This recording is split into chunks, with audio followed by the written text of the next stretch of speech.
Filmmaker Mike Bennett and Brayden Olson openly discuss their journey together, forming a deeply moving portrait of Brayden's path to finding his father. The following conversation is an audio journal of their experiences. We hope you enjoy. Hello. Talking to your mic? Hello! What's too loud? Let's go ahead and shut off the phones, okay? I don't have my phone in the sound recording studio. I'm not trying to pitch on jobs either, or refinance my house, or do wedding invitations, or text my girlfriend right when we're doing the podcast. So that's what I'm dealing with. Our guest today is Brayden Olson. In 37 minutes, I have to talk to this remortgaging company, so let's just not forget. Okay. I mean, I don't want the listeners to think that we're having to squeeze them in. Let me take this jacket off. It's a bit noisy, huh? Okay, let me stretch because I always feel like this is a bit of a physical thing when I get in the studio with you. Okay. What, Rocket Mortgage tried to call me? Why didn't you tell me? Can we quit mortgage or tax talk for like just half an hour?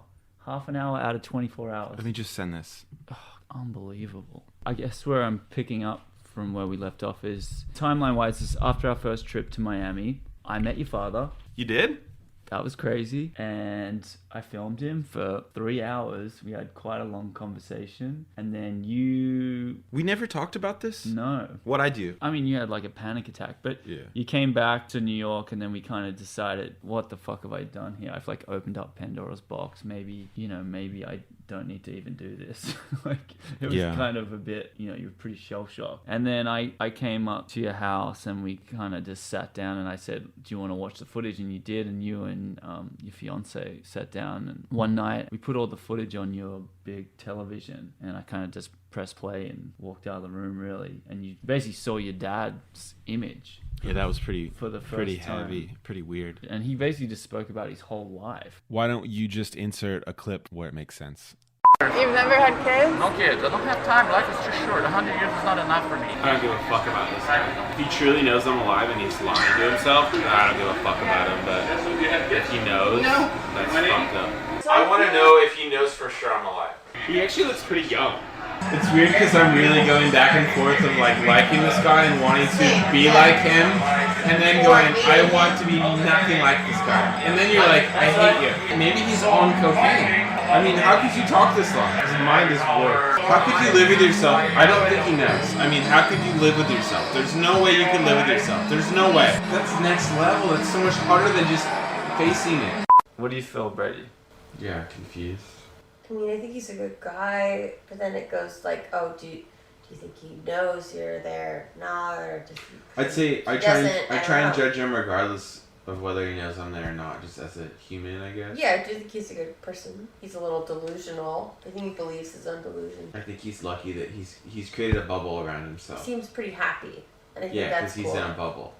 How did that feel? I mean, I know how it felt because I watched your reaction. It was like, I'd be okay if I don't meet him with just that, I guess, sort of, but not really okay. Yeah. So I don't really know. I mean, from what I saw in your first initial reaction was, fuck this guy, I don't want to meet him. And then it kind of like changed throughout the time you watched the footage. I watched you kind of do this like... Yeah, I still don't know if I want to meet him. I mean, I do, but he seems kind of crazy. But it could be taken out of context a little bit. I also remember, like, your fiance being really supportive. But then, like, remember we all got in a huge fight? I'm trying to tell you, I could care less about having a relationship with him. And I don't know why. I think you do care. Wouldn't you want to at least know what he looks like, what he does, where he's from, your lineage, all that? If I could meet him and say hi, I don't need a relationship with him. A photo of him. I want to have my own family. I want to be a present dad.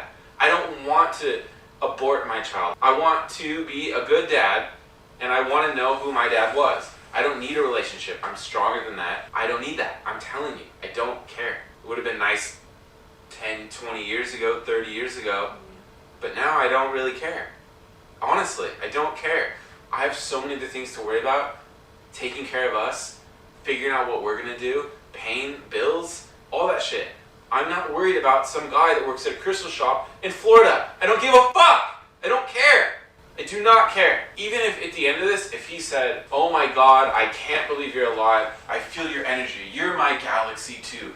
I'd be like, cool, like, it's awkward. I don't need, what is this guy going to teach me? Nothing. It's not going to be some fairy tale where I start going to Florida and this guy's cooking me dinner, and we're going to the beach to drink Mai Tais. That's not the way that my life worked out. And I don't need him to be in my life. I don't need it. I don't want that. I want to make art out of this, find out who my dad is, tell him, hi, I'm your son. Don't want anything out of this other than that if you ever want to call me, you can call me. If you want to be friends, we can be friends. But I'm not looking for a father figure. It's a little late for that. And that's it. I'm just curious. I'm just curious who this guy is. And I'm going to find out because no one else will tell me. So I have to go find out on my own. And that's it. And that was that. Yeah. You were just kind of like, I'm not I also don't owe him anything. Yeah, and you were like, it's past the point of me having a father figure in my life. I'm a grown adult. Yeah. Like, the best case scenario out of all this is I end up with a really good friend, or I get to know a guy and he, like, you know, we can have a beer together and have a chat. Yeah. And we're related. But I'm not asking for anything more than that. I think it was hard for her to wrap her head around that. Yeah, I mean, I wouldn't imagine that would, I mean, yeah, I'm not looking for anything. I'm not looking for money. I know that was a concern of my mom's for a long time, is because he owed a lot of child support money, so she thought he was hiding, which maybe he was, you know. Mm-hmm. But I'm not after money. What did you want? You know, one thing I really want, and it sounds stupid, but to know my medical history of my family. Has everyone died of a heart attack? Did they turn 60 and they're schizophrenic? Or, you know, like weird stuff that I just don't know anything about. That really interests me is, you know, I don't know. Like, or are we super healthy? Do we live forever? Not forever, but like, you know, 100 plus, like. I mean, I feel like Carlos will live forever. He's just like a guru that's floating around on a magic carpet.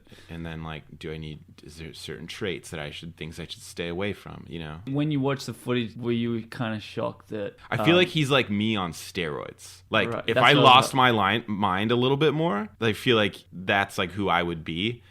And so that scares me a little bit. That, like, actually terrifies me. Yeah, because I guess that was my next question, was that when you saw what he looked like and how he... I thought he looked really cool. I mean... He does look cool. I mean, like, not cool. He doesn't look like a dad. He doesn't look like, you know... He doesn't look like... I couldn't imagine if I would have grown up and that would have been my dad. I mean, it would have been weird. But I would have been a different person. Yeah. I would have grown up differently because he would have been the guy, like my father figure, and I think it would have altered my life a lot because he's so out there. Yeah, and like you would have dressed a different way, or like... Who knows what I might probably would live in... I mean, I don't know. I'm not really sure. Yeah. He's quite striking to look at. He's got long... dark black hair, and he's got this like shaman spirit nearly. Yeah, I know what you mean. He doesn't look like your everyday dad at all. No, it's quite the opposite. But was there things when you finally saw what his face looked like, and were you like, oh god, I have the same? Yeah, I mean, well, at first no, because he's like a little bit heavier now because he's a little bit older. Mm-hmm. But we definitely look exactly the same features, different hair. Because I think he straightens his hair. Oh, 100% straightens his hair. Yeah. Yeah. Or it's plugs or something. No, I think it's real, but I think he just straightens his hair. I think he had like a keratin treatment or he straightens it, which I used to do. Yeah. Which is so weird. I know you did that. We just both... There's so many things that I do that he does. Like the way he poses in photos and sticks his tongue out. The way that, he straightens his hair. Like there's a lot of the same like mannerisms. Did you notice anything when you talked to him? The whole time. Really? Honestly, I nearly dropped the camera like multiple times because of stuff he did that you do on a daily basis. You know, obviously you've never met, and that you're doing the exact same, like really particular things. That's so weird. Like what? The way he would move his lips, or like the way he would like turn or use his hands. I don't know, just stuff that it's got to be genetics. Like it's just a weird thing. Well, part of this too is because I never really, it never really felt connected to like a family, because well, obviously I'm connected to my mom. It's my mom, but like my sisters are my half sister. I don't know. It just always felt a little like not fully connected. Yeah, I get that. To the family. And then I guess after all, you going through all this footage, it was a weird time when we were making the film, but you wanted to pause for a bit. And I did too, a little bit, because we ended up with like getting way too much nearly. So we had to like kind of figure out where we wanted to go from there. Yeah. And there was a point where you were kind of like wanted to stop the thing completely, and I was nearly thinking the same thing. And then we kind of decided to get creative. You made a trailer, and then I was like, oh fuck, we have to do this now. Because the trailer looked so good. Yeah, we cut like a hype reel together, and then I don't even know if we can say this, but we ended up kind of through a weird set of circumstances getting someone that's, you know, quite respected and well known in the documentary world saw it. That made us realize that this project had legs, and it was, you know, there was something to it. And we felt that way anyway, and we would always see it through, I guess. Yeah. Besides that, but it just helped give us the confidence to kind of go, okay, like, let's keep going. I still don't know if it's interesting. Neither do I, but then we were just watching footage earlier, and it was incredible. Yeah. And, like, you know, this has gone over a year now, and every time we kind of review stuff, we forget, you know, you forget. That last trip that we went on actually turned out to be pretty good. Yeah, and, like, honestly, I wasn't expecting anything from that trip. But then I guess the trip we're about to talk about is that we got to a point where we're like, okay, let's make this fun again. It's all feeling pretty heavy. Let's make it feel creative. And the way we kind of decided to do that was that, okay, Brayden wasn't ready to meet his actual father. He's gone from not knowing anything to, like, me filming him and watching the footage and knowing so much in such a short period of time. So we kind of come up with this game plan of casting a fake father down in... Which I thought it would sort of help me wrap my mind around meeting my dad if I could act it out on stage with, like, a fake dad. Like a fake Carlos. Yeah. You said something hilarious on the Craigslist ad. What was it called? Finding Carlos? Yeah. Auditions. Carlos audition. Miami, Florida casting call. Non-union. Males, 50 to 70. Ethnicity, Hispanic, Latin, Native American, African American. Looking to cast a male leader for a father figure role in a feature-length documentary. Please send a photo and a brief bio description. Character bio. Carlos, age 55 to 65. Carlos has recently been reunited with his son after 35 years and is figuring out how to approach his newfound relationship. He'll be exploring different scenarios at the casting. Production title, Jenny and Bowser's Strange Life. Who wrote that? I didn't write that. Oh, I think I copied this off of a website. Okay. Oh, right. Yeah. And then, like, we wrote kind of bogey bad scripts of different kinds of interactions meeting his father for the first time. Yeah. So, like, one that's quite warm and welcoming, one that's, like, kind of horrible, like, you know, he completely denies it. And a third one that's kind of in between that, I think. And then one where he was, like, been waiting to talk to me with a bag full of letters. Oh, yeah. Didn't you get the letters? And then, so we put out a casting call. On Craigslist. And this, like, casting website, whatever. And then seemed like we had a good amount of interest. And then on the day of the casting, only one person showed up. And we rented a studio for, like, 6 hours. Yeah, we rented this amazing. Oh, I wouldn't even call club. It was like it's called the Villain Theater in Florida, and only one guy showed up. It was really depressing. Yeah, but and it was weird because we'd had a lot of back and forth with different people that we'd cast, and there were some pretty cool candidates that had kind of responded to our casting call. So we were quite excited. So we fly down to Florida again, and you know we got these Finding Carlos audition signs made up, which that was in itself. We had Allison like work the door and like, and then they like we had like a graphic designer design the sign. We got it printed properly. It was this huge sign, and we put it outside the theater, like Finding Carlos auditions. And again, we're just trying to have a bit more fun with it to like break the heaviness of the whole situation. And yeah, we waited all day, and one guy turned up. He was a retired marine biologist who was, I'm going to say he was like Arabic. Do you remember what his name was? Let me look. Hi, my name is George Michael, and I'm here to do the casting for Finding Carlos. Finding Carlos. The backstory here is that it's a documentary about me finding my dad. And so we're going to hire actors to play Carlos is his name. So this is just like one of the scenarios of how it might go meeting him. So Carlos has recently been reunited with his son, which will be me, after 35 years. And they're figuring out either how to approach their relationship or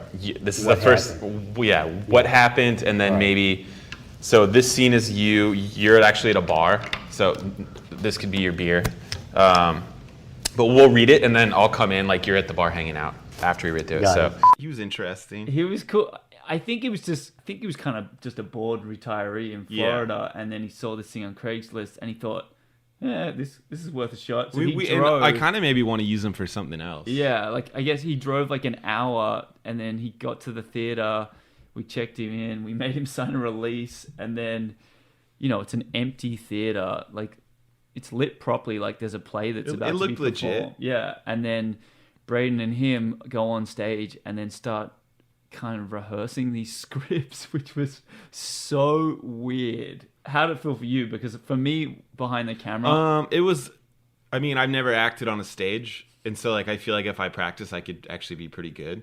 But it's really hard once you're up there. You got a bit of stage fright? I got a bit of stage fright, and also I didn't know this guy, and also it was like COVID, and then also like I didn't have the lines memorized. Yeah, and then like it was but also I just didn't know how to act. I think like it's hard. It's hard. Yeah, and then he fully memorized the scripts. Yeah. So like you got a bit shocked that he had really rehearsed. Towards the end, like you guys started getting into it, and then it started to feel quite real. Carlos? Yeah? Who are you? Do I know you? Is this you and my mom? This is not me. What do you want? This is not me. Carlos, this is you. Get out of here. I just wanted to meet you. I don't want anything from you. Get the hell out of here. I don't have anything to do with you. Get out. I just wanted to meet you. It's not a big deal. We can just talk. Leave. Now. Definitely, there was a few takes where I went, whoa, like, did that just happen? Yeah. Like, did Brayden really just meet his dad for the first time and he told him to fuck off? Because some of the best takes are when he and then after he left, we just sat there all day long. Yeah, and no one else came. No one else came. So anyway, but that was just like a way of making this whole thing a little bit more fun again, and thinking outside the box. We were using creativity through this whole process to kind of help deal with trauma. And that's all we got out of that whole trip. Yeah, so it was quite an expensive exercise, like Wow. Hiring theaters and all sorts of stuff. And it was weird because the first time we'd gone to Florida, we'd got so much. We'd like tracked Carlos down, met him. You were quite upset that we didn't get much. I remember. Yeah, and then I don't know. I was on such a high and then the next time we go to Florida, we don't get a lot. And then we didn't really get anything. On the side of all this, I had been texting with Carlos, trying to meet up with him, and I was trying to meet up with him on a beach near his home and film him, basically, and he had agreed. So I was quite excited. Under what premise? So the first time we'd met, like we were talking about crystals, and he thought we were kind of doing a story on his crystal business and stuff. And I said, it'd be cool if we got a shot of you on the beach at sunset. So I had kind of gone to this beach, and he'd agreed, and we've been texting back and forth. And I sat on the beach, and it got, I watched Gold Now, and then eventually he just said, "Oh, I don't feel like doing it." It was a very Brayden text. I actually got one of these about 2 minutes ago. So yeah, that was a bit of a bummer for me. So then I kind of drove back a bit disheartened. But that's how it goes when you're making a documentary. You get a win here and there, and then you get, kind of you're down and out for a little bit. But looking back on the footage, it's still amazing. Yeah, we got stuff. It's really weird to just cast a fake. And then in the casting, do you have the casting call that you put out? Right. But I have all the scripts and stuff. It's pretty funny. Because they were pretty bad scripts. We probably should. Carlos has recently been reunited with his son after 35 years and is figuring out how to approach his relationship. Okay, it looks like he's at a bar. Carlos is drinking a pint of Guinness alone outside of the patio at his favorite beachfront bar. I walk up and say, "Carlos?" Carlos looks at Brayden. He seems a little drunk. And Carlos says, "Do I know you?" And Brayden says, "This is my mom." And he shows Carlos a photo of them together from 35 years ago on the cruise ship they worked on.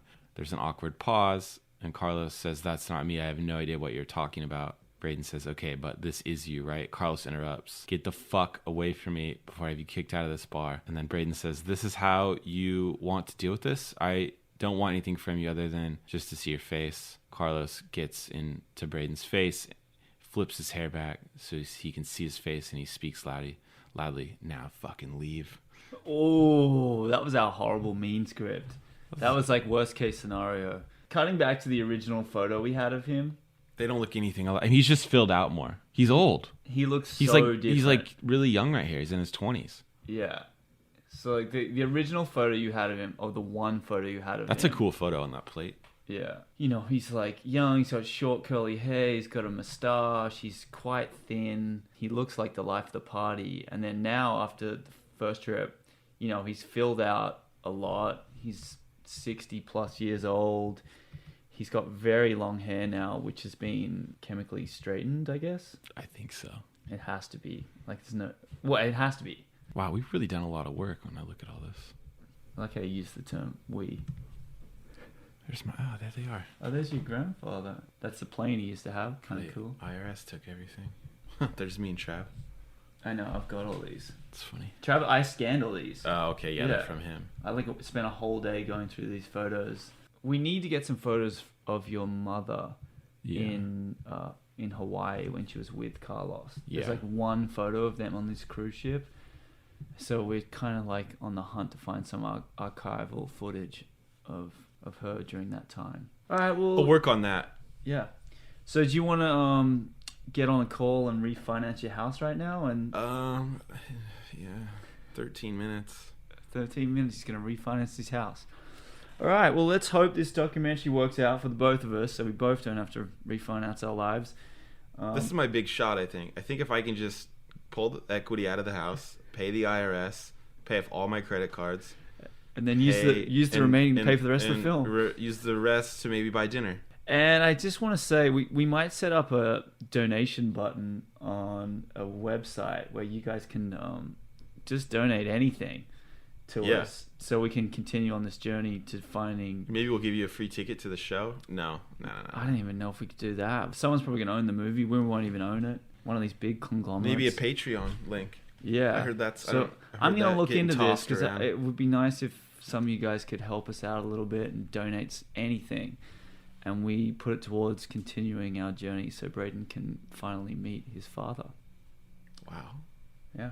And if you don't give me money, I won't be able to. Yeah. So let's put our hands in our pockets, guys, and dig a little deep. All right. I'm going to go get on our a Peloton and do a little spin class. Cool. Yeah. Big shout out to Peloton, one of our sponsors. Big shout out to Ancestry.com, another one of our sponsors. If you're looking for anyone in your life, let's sign up to Ancestry.com. Also, 23andMe. 23andMe is pretty good too. I think it's good to just get all the tests because then you have the most information possible. Just do them all. Sign up, do them all.